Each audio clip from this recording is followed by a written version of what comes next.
ఆశా వర్కర్ల ఐక్యత ఆశలపై వెట్టి చాకిరీ చేయించడమా ఆశలతో వెట్టి చాకిరీ చేయించడమా ఆశలతో వెట్టి చాకిరీ చేయించడమా పారితోషికం మాకొద్దు కనీస వేతనం కావాలి పారితోషికం మాకొద్దు కనీస వేతనం కావాలి ఆశాలకు ఫిక్స్డ్ వేతనము ఆశాలకు ఫిక్స్డ్ వేతనము ఆశాలతో వెట్టి చాకిరీ చేయించుకోవడమా ఆశాలతో వెట్టి చాకిరీ చేయించుకో ఈ రోజు మా న్యాయమైన కోరికలు అడుగుతా ఉంటే రాత్రికి రాత్రే మహిళలు అనకుండా అరెస్టు చేయడము ఈ ప్రభుత్వము సిగ్గుచేటు.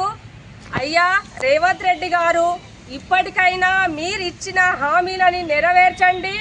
గతంలో ప్రభుత్వంలో రాకన్నా ముందు మీరు ఆశాలకు మేము కనీస వేతనం ఇస్తామని చెప్పేసి హామీని ఇచ్చారు. ఇప్పుడు ఆ 2 సంవత్సరాలు గడుస్తున్నా కానీ ఆశా వర్కర్ల ఊసు కూడా ఎక్కడ తీసిన వైద్యం లేదు.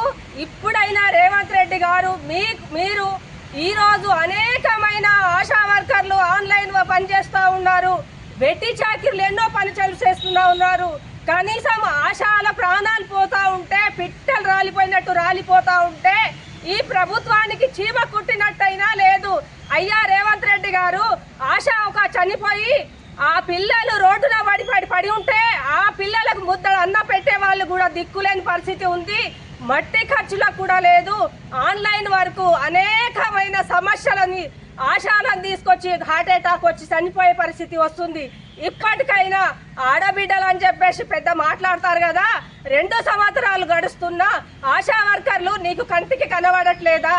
ఈరోజు చలో హైదరాబాద్ అంటా ఉంటే రాత్రికి రాత్రే పోలీసులను ఇచ్చి ఇంటి చుట్టూ కాపలా పెట్టి నువ్వు అరెస్ట్ చేస్తున్నావు. అరెస్ట్ చేసే చిత్తశుద్ధి నీకు ఇంత ఉన్నప్పుడు ఆశాలకు వేతనం ఇచ్చే చిత్తశుద్ధి ఉంటే బాగుంటుంది రేవంత్ రెడ్డి గారు. లేదు అంటే ఇంకా పెద్ద ఎత్తున ఆందోళన చేస్తామని చెప్పేసి ఈ ప్రభుత్వానికి హెచ్చరిస్తున్నాము.